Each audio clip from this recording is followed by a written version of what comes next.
Hola, buenas tardes y bienvenidos todos al Good afternoon and welcome to our fourth webinar in our REAL initiative that ILTS holds with ALE.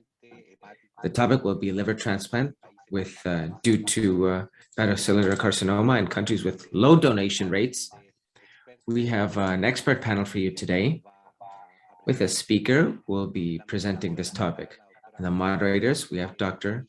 Josefina Pajes, a hepatologist and at the Southern Hospital in Buenos Aires, who works in liver transplant.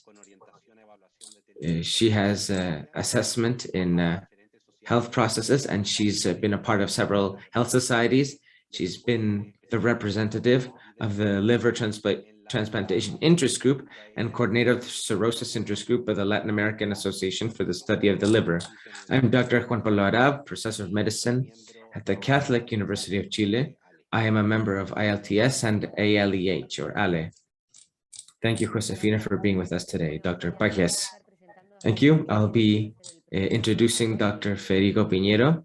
He's a physician specialized in internal medicine, hepatology, and transplant.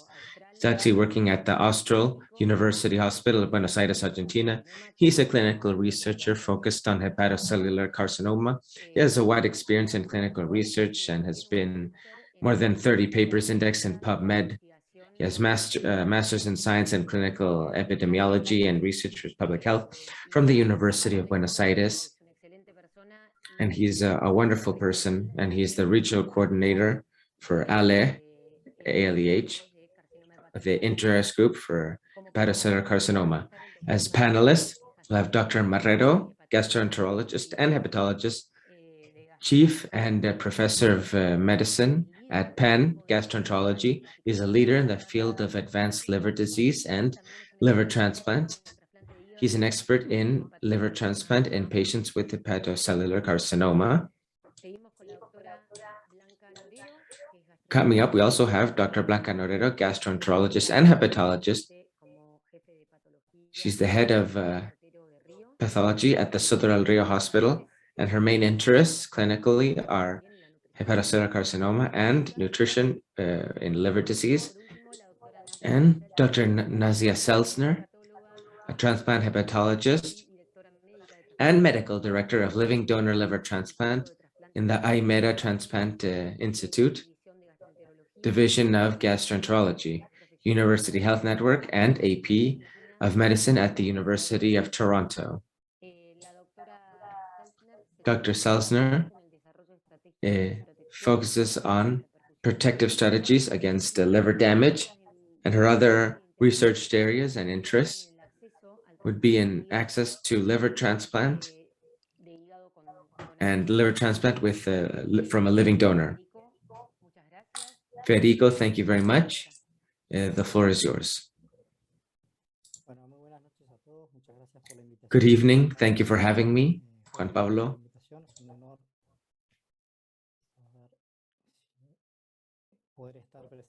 It is an honor to be here and to share this data with you with such a wonderful panel. Dr. Marrero, as you mentioned, and Dr. Norero, Dr. Selzner. Now, some of this is in English, and I apologize for those of you who do not speak English. But we'll be going over liver transplantation for HCC in countries with low donation rates, mainly data from our region. As an introduction for the auditorium, who might not be that familiar with this, liver transplant due to HCC in the 80s was characterized by poor outcomes with high recurrence rates after 5 years, which are quite high, as a main cause of graft loss in the patient, very low survival. So there weren't a priori any screening policies in effect or for detection for hepatocellular carcinoma or HCC. So transplant-wise, there weren't any clear-cut criteria at the time. Now, moving on to the 90s, with Iwatsuki and Bismuth et al., they looked at incidental findings in experimental studies. They looked at tumoral limits and expansion, and with incidental finding at the explant pathology, then the 5-year outcomes improved. Moving on to the 2000 with Yao et al., who published in the New England Journal, when looking at the transplant criteria that we'll be looking at later on as well, the Milan criteria, which have been revolutionary in HCC liver transplant with good 5-year survival rate and low recurrence rate post-transplant. So this is a hallmark. It's considered as a gold standard, the Milan criteria. Then Yao came out, as mentioned, with extended criteria and downstaging, as you can see in red, in patients who are outside the bounds of the Milan criteria.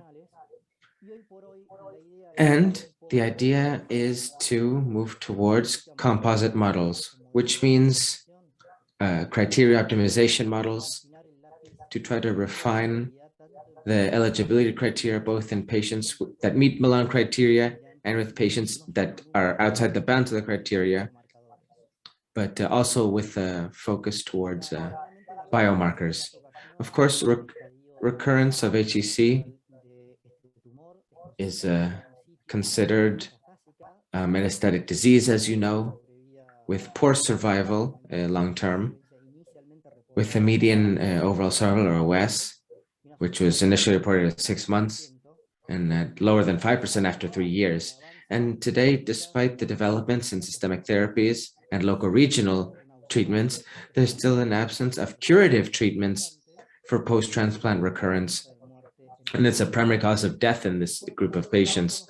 On the other hand, we have to define what predictive models are, which can predict or characterize the risk of recurrence. And on the other hand, with the diagnosis in hand of recurrence post-transplant, what would be the prognosis or prognostic models for survival post-recurrence? The first step would be risk stratification for recurrence. Who would be the prognostic variables or predictive variables which are independent and which have been found to be associations in different publications? Well, we've got the amount of, the diameter of the tumor burden, number of diameters, if there's downstaging or transplant criteria,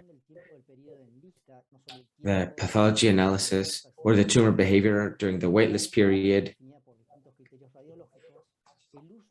and the use of biomarkers, and reevaluation of the risk of recurrence with histological findings in pathological analysis.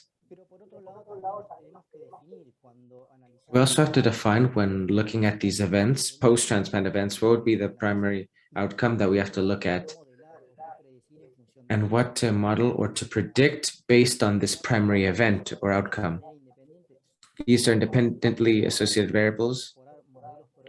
Here we're trying to incorporate prognostic models, be it on overall survival, survival since LT or liver transplant, events related with the natural history of hepatocarcinoma. Here we're looking at comorbidities, age, liver disease, their MELD score. That might have an impact on survival and post-transplant survival. And based on tumoral progression events on waiting list or post-transplant, which would be goals to look at and to analyze, perhaps tumor limits, tumor behavior, and tumor biology or biomarkers will be important. It's important to know that these two tumoral events in the natural history will have an impact on overall survival, or OS. That's why we have to look at this with competitive analysis. Death coming before, or which avoids having to observe the development of tumor progression or recurrence post-transplant, should be considered when evaluating prognostic models. So the first question, what LT selection criteria should we use in Latin America when looking at the risk of recurrence? Which, granted, the we're looking at post-transplant survival. Recurrence today would be the first cause of death within this population. The Milan criteria, we all know of them, described in New England in a retrospective cohort study on explant-based pathology analysis and worldwide accepted since the 90s and seen as gold standard criteria. Then colleagues tried to expand these rigid guidelines to the UCSF, the University of California in San Francisco. It's an expensive model, so it really doesn't refine or optimize transplantability in patients within Milan. It was externally validated through imaging and with other validation cohorts. Finally, over the last 10 years, the composite models from the French model had others who came before this model, but perhaps this was the most robust in terms of design and validation. It integrates not just the diameter and the greater lesion, the amount of nodules in stratified in risk categories, and stratifying the risk in 3 strata of alpha-fetoprotein or AFP. It was seen in a prospective trial in France and was externally validated in Latin America and as well as in Asia. And it's important to categorize the risk of recurrence in post-transplant survival patients who fall under Milan or outside of Milan criteria. Now we have Metro Ticket 2.0 2018, which is within and outside of Milan, prospective cohort study with external validation in Asia with the Hep B virus, and it was a pre-LT assessment. And here are 3 continuous variables, which aren't categorical, but continuous variables such as the sum of the amount of nodules plus the diameter of the greater lesion and the natural logarithm of alpha-fetoprotein in their last pre-LT assessment. Here we have the Latin American cohorts, the results. We've incorporated 2 retrospective cohorts of 2 different periods, 2005 to 2012, 2009 to 2011, correction, and 2012 to 2018. About 1,000 cases in these 2 periods. Brazil, Argentina, and Colombia had the greatest amount of respondents or patients incorporated in this cohort. When comparing over periods, cohort 1 and cohort 2, here you can see some differences. Median time on the WL or waiting list. Group 2 is longer in months. The transplant centers participate in the cohorts. Here we can see that towards NASH, associated with hepatocarcinoma, with the 3rd or 4th cause of hepatocarcinoma. Most of them transplanted due to Milan criteria. And between one period and another, there was an increase in that proportion. Alpha-fetoprotein was lower between cohort 1 and 2. Local regional bridging therapy was 46% to 60% in the second cohort. So how was the distribution of the alpha-fetoprotein values?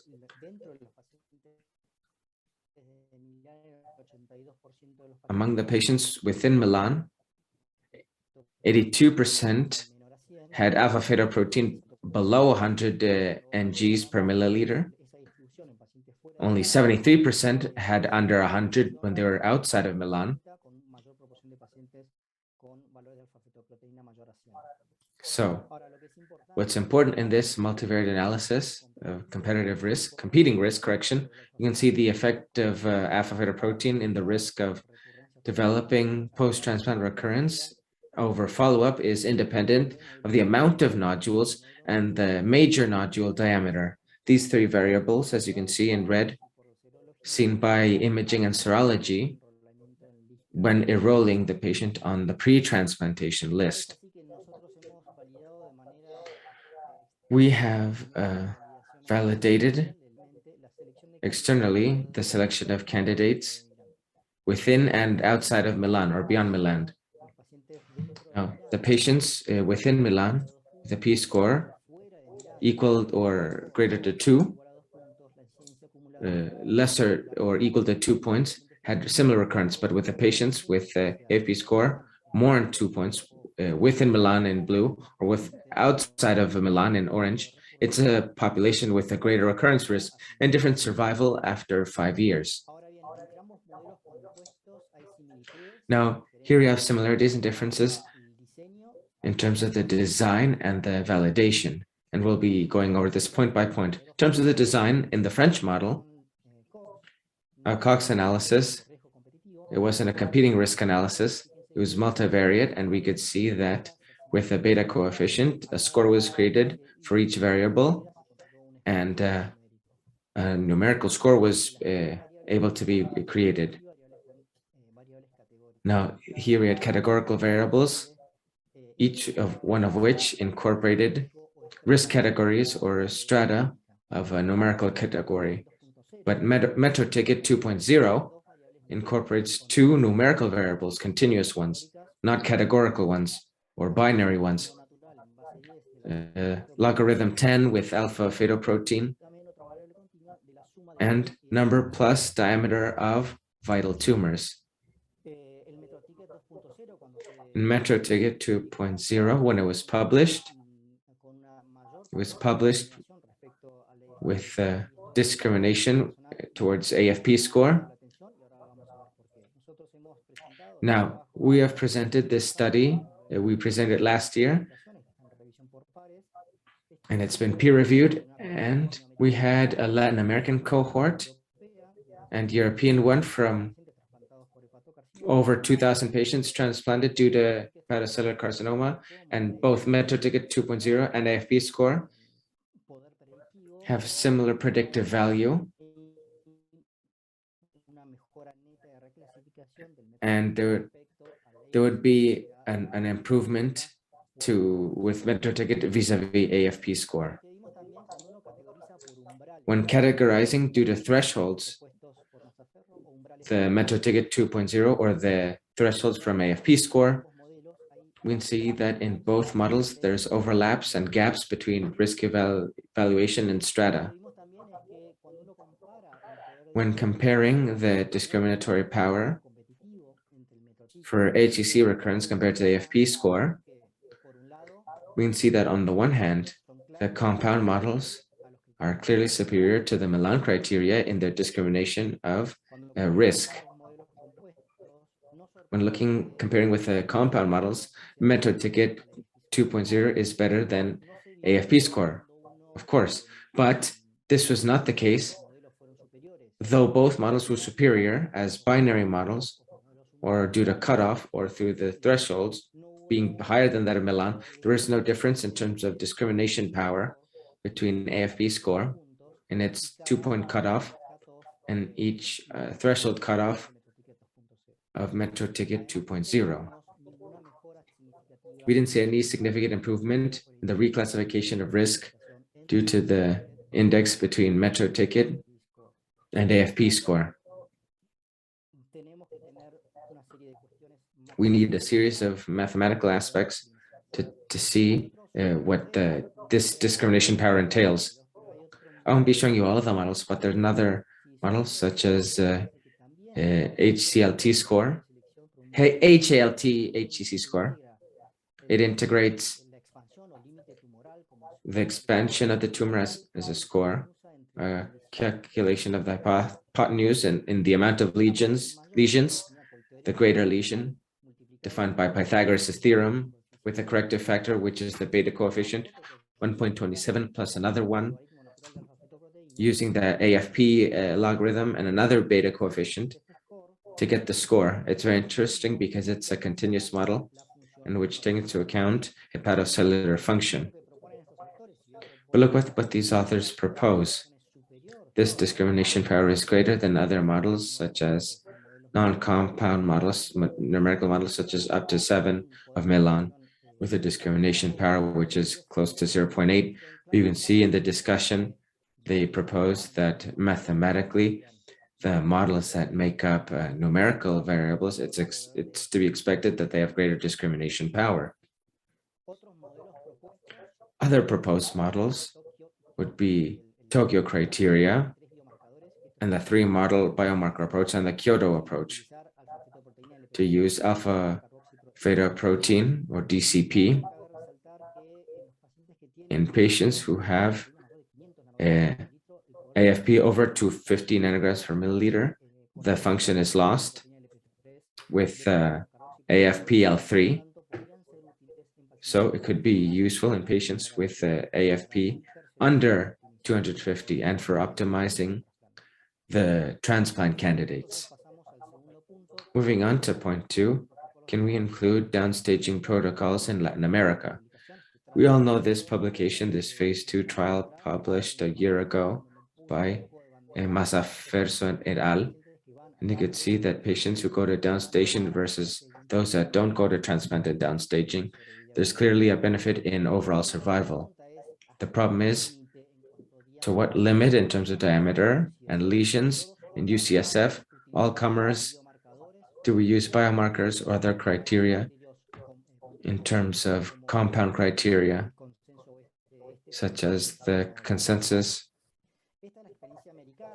This is the American experience published in 2020 in 2 different papers, but where basically it's proposed that all comers, those that don't have candidates, ideal transplant candidates, we shouldn't try to do downstaging or Milan criteria with an accumulate recurrence incidence, which is, you can see here plotted next to the other patients. This was a national American cohort, and we can see that patients that had been incorporated due to USCF, been in with their criteria, they're a bit better than the Milan group. And they could see in their analysis that patients within UCSF downstaging, those that have alpha fetoprotein under 100 had a lower incidence of recurrence post-transplant. We also saw this at the Latin American European Consortium. They were a bit more demanding in the level of AFP upon enrollment. We could see that patients incorporated with intent to downstage with a UCSF protocol. These are patients who, due to diameter and who don't have AFP over 1,000, and patients who met the UCSF criteria and had AFP on enrollment that was below 20 nanograms per milliliter had lower cumulative recurrence in survival post-transplant, reaffirming the connection did not allow for interpretation of that last comment. Now, the other question is, what would be the RHCC, the risk of tumor progression, if enrolled? And in patients who decide to not take them off the list, do they have progression? But what would be the progression pattern that would move our decision making towards not transplanting? In this study, published in this month, we can see that with our Latin American cohort, the patients that were in outside Milan or beyond Milan had a cumulative dropout risk due to progression to HCC greater than those that had been enrolled under Milan criteria or within Milan.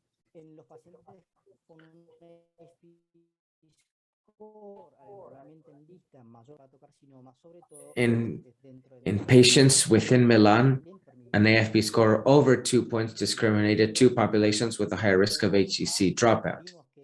We could see that what was the discrimination power of the dropout due to HCC progression on waiting lists between composite models. There was no significant differences. We also tried to see what were the risk of tumor progression and dropout due to tumor progression on the waiting list in a model including characteristics on enrollment or on waiting list, as you can see here. the longer time on waiting list, there's a 4% chance of having a high risk of dropout. The amount of nodules is also independently associated, and the amount of AFP also predicts HCC dropout. We can see the other model of dynamic changes in waiting list period enrollment and all the follow-up pre-transplant. And we can see that the definition of radiological progression after the first reevaluation on waiting list, if the event had a radiological progression 1.1, that was associated with the development of dropout due to tumoral progression. And on the other hand, AFP slope over 15 nanograms per milliliter per month had an independent association with greater risk of dropout. In patients who, despite having progressed on waiting list, also were either way subject to transplant. They're progressing, but we're going to do the transplant either way. Those who had a progression pattern with infiltration, diffuse infiltration, and the lobe, those patients had a greater risk of recurrence. And this pattern of progression should be an exclusion criteria for transplant in these patients. We also have to look at the definition of expansion versus optimization against non-HCC patients. We'll be optimizing or use optimization criteria, expansion criteria against the possibility of transplants without HCC if we'll be prioritizing them for transplant. We compared 3 health policies, evaluating first outcomes from 3 policies applied in 3 Latin American cohorts. And with this decision tree, with triage, we created a model for the numerical expansion in terms of the amount of patients that would have expanded from 2009 to 2019. In Argentina, we compared the Milan criteria and the downstation protocol similar to what the American one would be, excluding patients with alpha fetoprotein over 1,000 nanograms per milliliter. And here you can see the population distributions in terms of the different publications in the literature. Also saw the distribution of those probabilities in the population based on p-score, if there was a greater or higher than 2 points. Here we have more strict criteria of non-expansion and optimization using and combining the Milan criteria, but the AFP score, and in patients within Milan, but greater, the same as 2 points, it would be prioritization for liver transplant. And of the local regional treatment, we can salvage patients outside of Milan, beyond Milan, or within AFP score, equal to or the same or less than 2 points. What we can see, these 3 health policies applied in the Latin American cohort, we can see that based on the different categories, survival and recurrence were quite similar, except in patients who were outside of downstaging criteria. They had lower post-transplant survival. What we could see is that in the expansion criteria with downstaging, using UCSF downstaging, DS, there would have been higher 5-year recurrence rates compared to Milan, with 10.9% increase in HCC patients for liver transplant. But if we had retrospectively applied the B policy with AFP score, this model would have led to an increase of 3.3% of patients with HCC patients who are transplant candidates. And patients within DC would have been neutral. Para ir terminando, luego del trasplante debemos reassessment of the risk of recurrence, individualized based on patient, not with prior transplant history, but with explant-based models and mixed models. and some mixed ones, and our R3 AFP score published this month. The moral score was a pathological and clinical model, so mixed. Look at the amount of independent variables associated with risk explant, such as pre-transplant history and AFP values, and the rate of neutrophils to lymphocytes. Here we have this plotted in a retrospective design, American, from 1984 to 2013. Here we can see C-STAT 0.79 versus Milan 0.64 versus 0.64 with San Francisco, and including explant pathology C-STAT 0.85. The retreat score published by the people from UCSF, from Neil Mehta et al. For pre-transplant evaluation of AFP and microvascular presence, looks at the amount of viable lesions seen on the explant. Here are different strata based on adjusted hazard ratio, a score, which leads to a score going from 0 to 9 points. In patients who have 2 to 3 points, you could propose or to space out the screening with the MRI or with different models of immune suppression that I'd like for us to go over in the roundtable.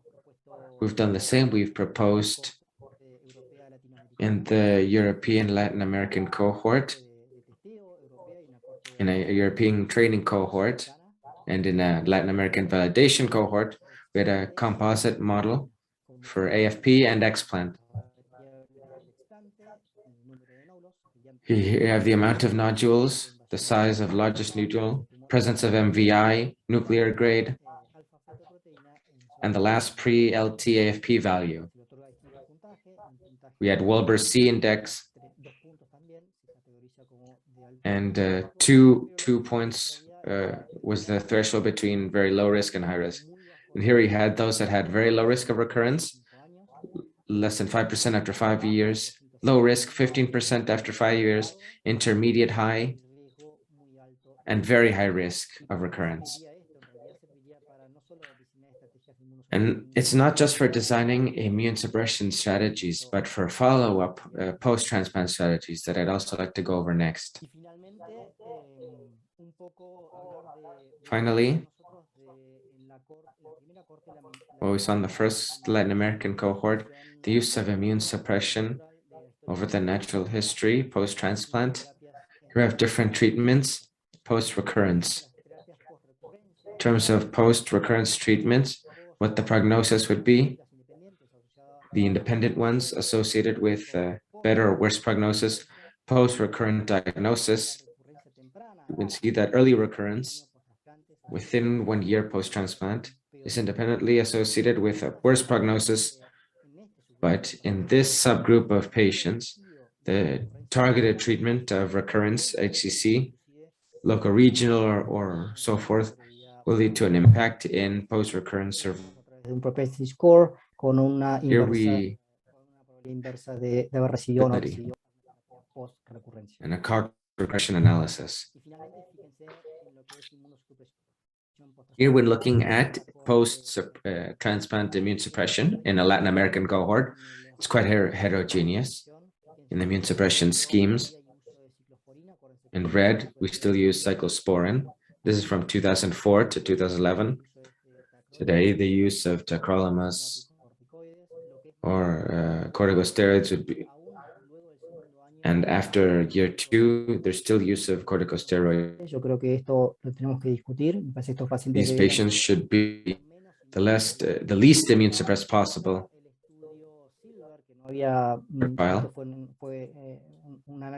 Estudio Silver, fíjense que el incremento paulatino en la proporción de pacientes se switchaban a inhibidores mTOR inhibitors. Creo que por ahí para discutir. To wrap up, No hay modelos mixtos publicados. There aren't mixed models that take into account not just static variables, but variability, intergroup variability, and inter-subject variability. So here we need to take into account the correlation in successive variables pre-transplant.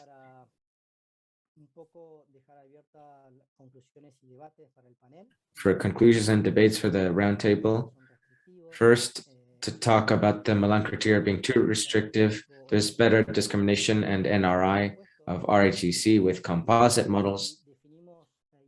Second, if we define downstation, there has to be a limit in terms of number and diameter. UCSF is the best. All comers should not be the proper clinical decision, but UCSF would be better, but with when incorporating AFP values. Third point, AFP adds a prognostic tool for the risk of HEC dropout due to tumor progression on the waiting list, and the diffuse pattern of progression associated with higher risk. Important when looking at exclusion. The composite models do not expand necessarily this, but they optimize transplant candidates. And the pool of HEC candidates listed for liver transplant might increase, but not significantly.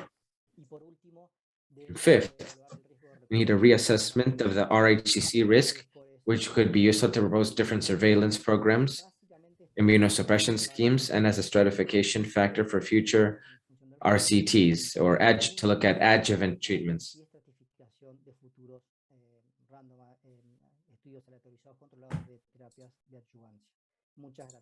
Thank you very much. Thank you very much. Very complete, very thorough. It's always a pleasure to hear you go over these topics. I have a question for all the panelists. Dr. Selzner, I'd like to call on you to help field this question, but with what you were talking about, the median of waiting list time for liver transplant, and had it gone up vis-a-vis the first cohort. So what strategies can we use to increase the donor pool? What patients have living donor related to the patient or non-related? Who should we offer? To whom should we offer this option?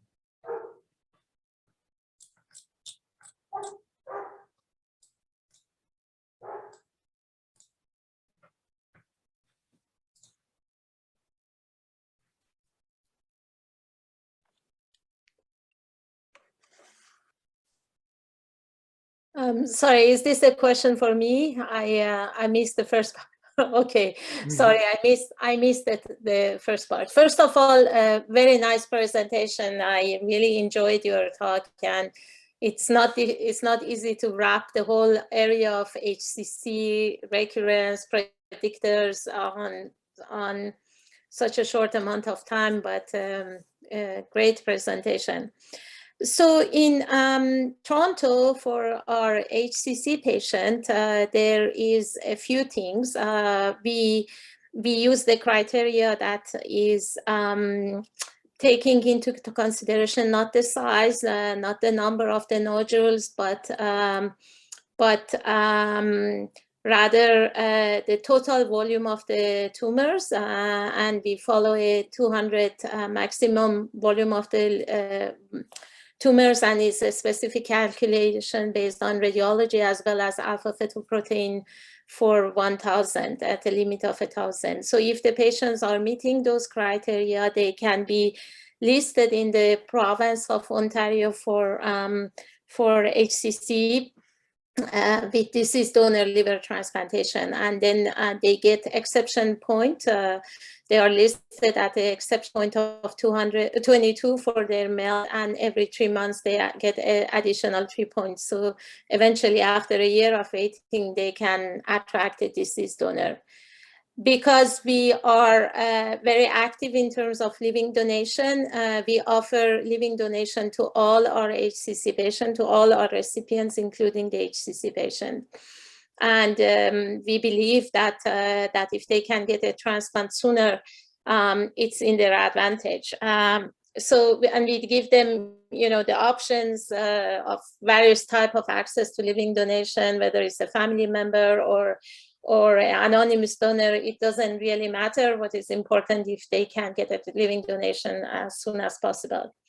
We also have the Toronto criteria for HCC patients, which is does not take into consideration some of the alpha fetoprotein and tumor volume, but is again beyond every size of a number, as long as the tumor biopsy shows that the tumor is not poorly differentiated and there is no invasion outside the liver in the vessels, so no macrovesicular invasion.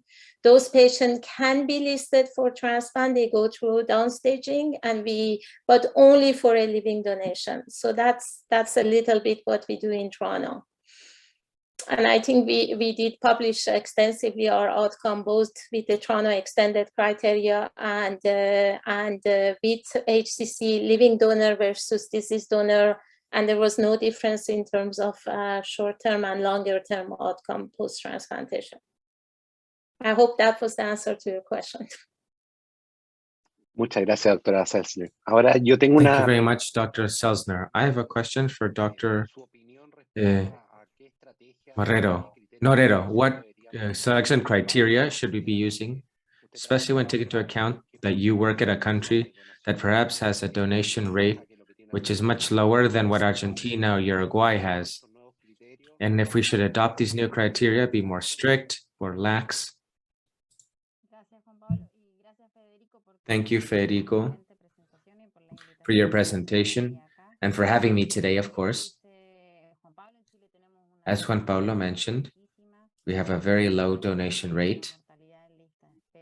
Mortality in one waiting list for cirrhosis or HCC, it's about 40%, which is very high.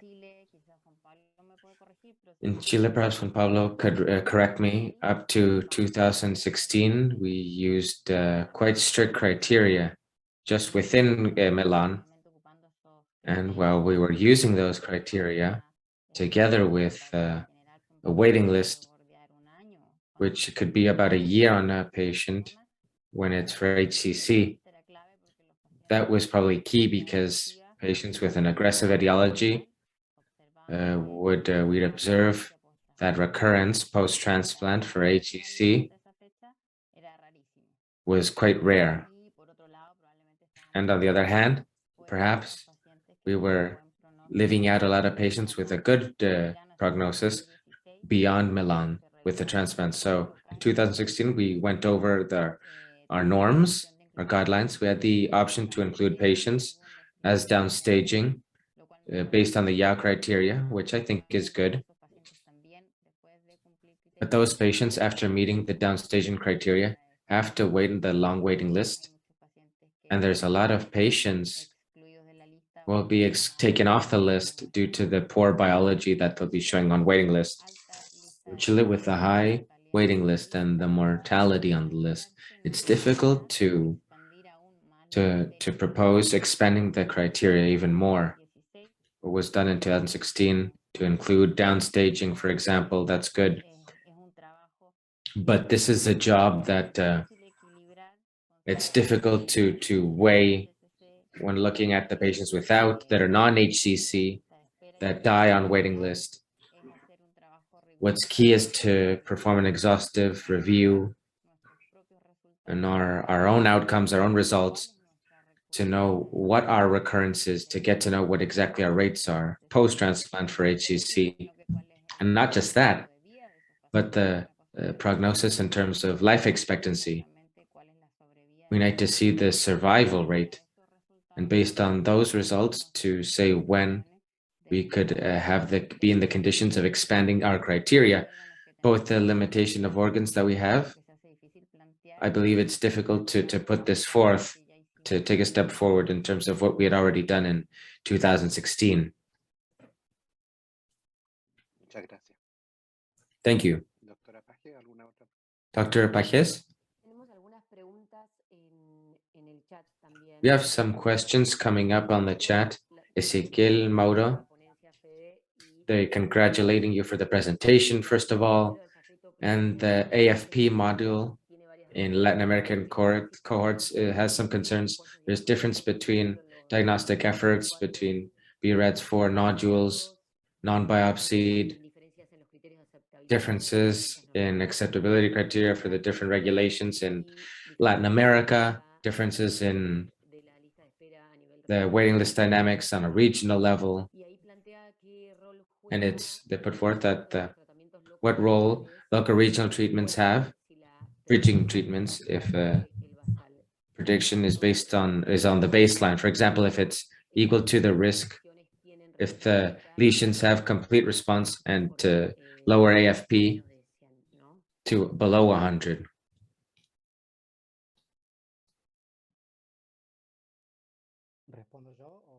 Should I field that? Or is that open to the panel? I think it's for you. It's a good point. It's heterogeneous in a cohort. We incorporated a region with more than 60 million people. That would be inherent for Latin America. In terms of BRADS, this cohort incorporates pre-LRADS and post-LRADS. Well, there was not much consensus in 2012, 2018 even. So I don't think it comes into play here. And the last comment.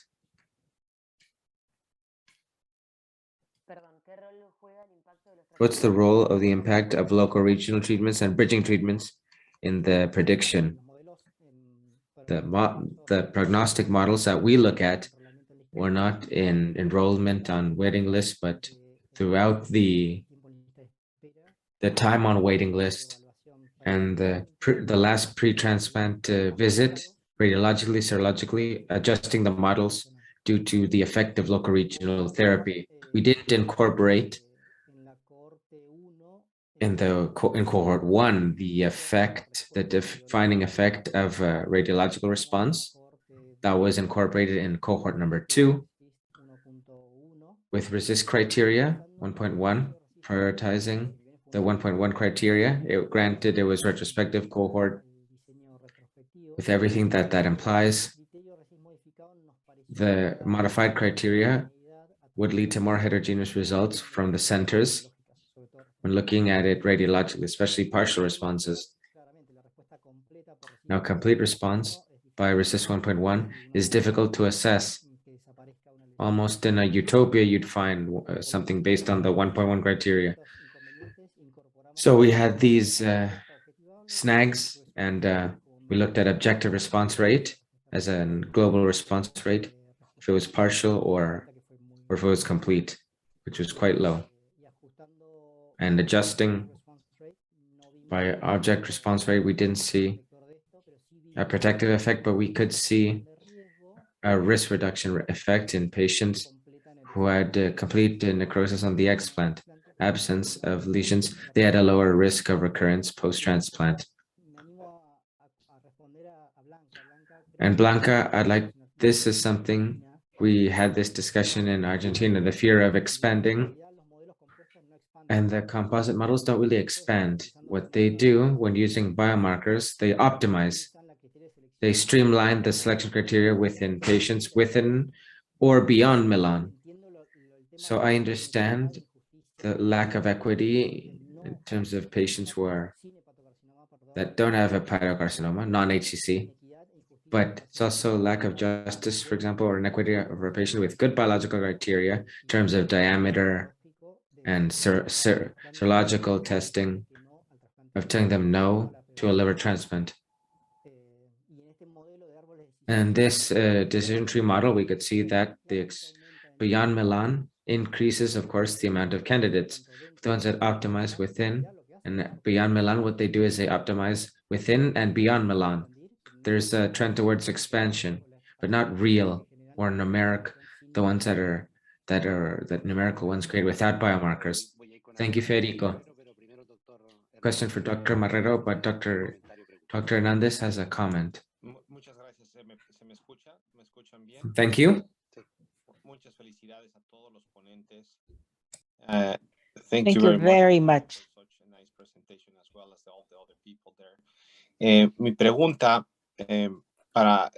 My question for the panel members is, in all of those tumors where we do downstaging, how do you assess them in your centers? Because sometimes we think of RECIST criteria and we check the volume, but we know that it is not necessarily the volume, but the morphology or the amount of necrosis that might exist. Maybe a tumor, if it is measured, it could be 6 centimeters and could be out a criterion. And there is controversy in terms of volume or the activity of the tumor.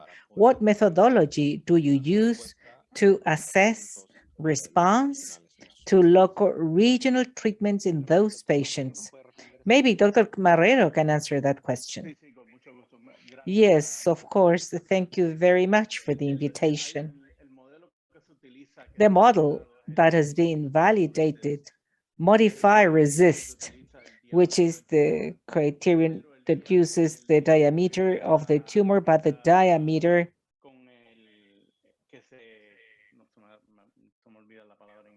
I forgot the word in Spanish, the enhancement, the area of enhancement. This is what is measured, that reduction in the enhancement of the tumor. This is what is measured in the modified RECIST criteria. If the diameter is 6, but if the area of enhancement is 2 centimeters, well, that is used to determine whether there is a complete response or partial response. And that reduction in the size that you see with contrast, well, that diameter is used to determine whether there is downstaging. This is used in UNOS and other studies. I'm going to say something about local regional therapies. I would like to ask Dr. Marrero, what is your opinion in countries with low donation rate? There are patients who are outside Milan, but with local regional therapies, can we do a bridge? But that would mean to increase the waiting list. What is the role in those countries? What is the role of local regional therapies in low donation rate countries? Well, the impact is very big to increase the number of patients that are transplanted with HCC. We did a decision analysis, which was used by UNOS in the US to determine the allocation to transplant. And expanding the criterion on Milan, well, that depends on the median MELD of those who do not have HCC. For example, if in a region or country the MELD to transplant for those without cancer is high, well, expanding the transplant criterion increases the mortality rate in those who do not have cancer. So basically, this is what UNOS uses to expand or not. So the countries will have to see what happens with MELD to transplant, considering those who have no cancer. I think that is the most important determination for me. May I say something, Juan Pablo? Yes, of course. Well, I think there is something very important here, which is the use of living donors. And the use of local regional therapies helps a lot to choose patients because we will be able to see the molecular biology and we'll be able to select patients who will have a better response and who will have a better oncological outcome in the future. Of course, if those patients go for local regional therapies, yttrium-90, ablation, SBRT, whatever, well, if we see that the patient has been for several months, more than 6 months, for example, responding, we know that if he has a transplant, well, he's going to have a very good outcome. So being able to use living donor, I think would be very good in Latin American countries. In Chile, in Santiago, it is being done. Other countries want to do it, but I think that this would be very beneficial for Latin American countries to be able to use living donor, and the recipients usually have a low MEL score. And in this way, we can guarantee a better outcome of our transplants. Thank you. Dr. Selzner, what is the importance of tumor biology in those patients, and how can you assess that?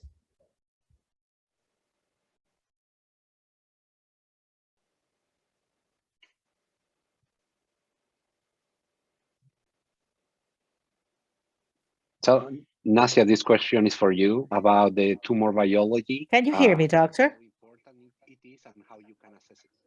Can you hear me? 1, 2, 3, testing. Can you hear me, Dr. Nasla?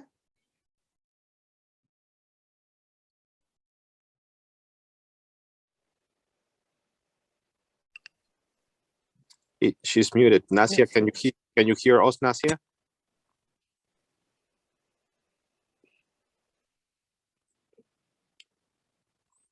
Si te parece, Juan Pablo, seguimos con la otra o hasta que la doctora Selzner nos escuche. Sí, podemos hacer la siguiente pregunta, que es respecto a las estrategias de The inmunosupresión. question is about immune suppression strategies.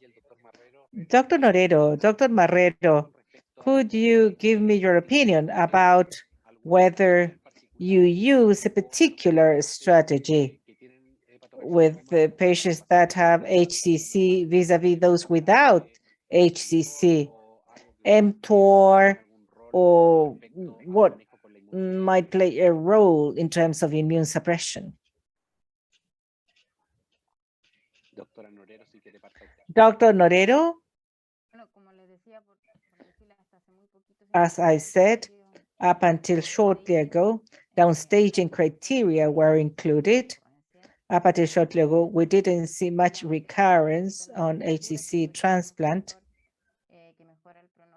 It could be a factor that improves the prognosis in those countries. We do the switch if the patient has an etiology that is not associated to rejection. We try to give them monotherapy with everolimus. I do not think that that action is determinant for the prognosis of the patient. Maybe the biology of the tumor is more important, and we do not have a clear strategy as of yet. We just treat as recurrences come up, but there is always the idea that you help with the prognosis when doing a switch and choosing an mTOR inhibitor. At least this is what we do. Dr. Marrero, we try to minimize immune suppression very aggressively from month 3 onwards regarding mTOR inhibitors. There have been some randomized studies after transplant, and the mTORs do not have much anti-neoplastic activity in HCC. So people use it, but there isn't much evidence that it plays a role to eliminate recurrences. So there is no way to prevent, but probably immune therapy to treat recurrences could be a good alternative in the future. Thank you. Dr. Selzner is going to answer the question. Yeah, I just wanted to question- make a comment regarding the use of the immunosuppression and the mTORs. We certainly do not, first of all, in Canada, we don't have access to everolimus. We only have access to sirolimus, and we don't switch necessarily our patient unless their explant shows invasion, microvesicular invasion, in which case we switch them. But as mentioned, there is really no good data showing that switching them can prevent recurrence of the tumor at other stages or early on. Sorry, and I think there was a question that I missed because my connection was unstable for a few minutes. Not sure what was that question exactly. Sorry about that. La pregunta concreta era la importancia. The specific question was the importance of tumor biology in those patients, and which is the best strategy to assess that biology. Tumor biology post?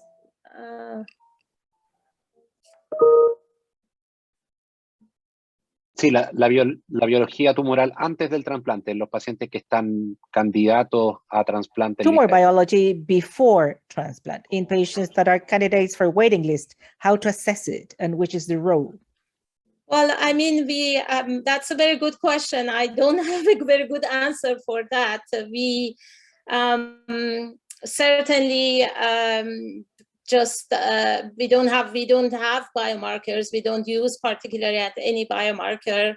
We only go by the size and volume of the tumor. And for those who are beyond our provincial criteria, we use a liver biopsy to see if they are differentiated, what's the degree of the differentiation. And if they are poorly differentiated and they are beyond the criteria that is accepted in the province and in the country, we don't transplant them. But we don't have very good biomarkers and or other parameters that help with tumor biology. I don't know if others have other experience or markers that they use. Yo creo que para medir la biología del tumor. I think to measure the biology of the tumor, the best thing is time. I mean, time before transplant, time after local regional therapy. For the time being, it is the only thing we have, the only tool to measure the biology of the tumor. Thank you very much. And the last question to close and open to anyone who wants to answer. Dr. Marrero said that about the use of immune therapy. What about the use of immune therapy as a downstaging in pre-transplant? Do you think it is feasible? Do you think it's reasonable? What do you think? For whomever wants to answer.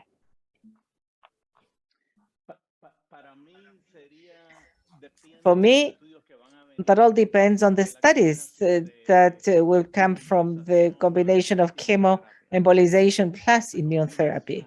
If that combination increases the degree of response with TACE, for example, or another form of ablation, those studies are coming. The results are coming in the next month. I think after that, there could be a positive change. But until we have those combination studies, we won't know. Thank you. I think there is a lot of risk in the papers that have been published, case series, isolated cases. bearing in mind that the case series publish good and bad things, and there is a 30-something% of risk of loss of graft because of immune-mediated rejection with immunotherapy. I think that population should be excluded. O sea, en vida real, dentro real con consentimiento with in real life, I think the discussion has to include transplant surgeons as well.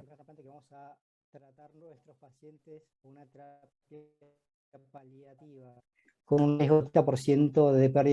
sorry, but the quality of the connection doesn't allow interpretation. I don't know if, well, studies that have been conducted lately, if you separate immunotherapy 3-6 months, the rejection risk does not increase. No, I'm referring to the treatment of recurrence, the treatment of recurrence. Yes, you're right. Dr. Selsner. Yes, I was going to say the post-transplant, the use of immunotherapy is still very debatable and quite dangerous. And, you know, we had 2 patients that underwent immune therapy, not even for recurrence of HCC, but for other tumors. And one of them developed very bad rejection and unfortunately died from the complication of rejection and multi-organ failure. So we certainly don't use it post-transplant. However, I think there are new data and good data showing that they can be used in the pre-transplant setting, either in combination with other drugs and stop them if possible. Again, that's where living donation is helpful, just shortly before surgery,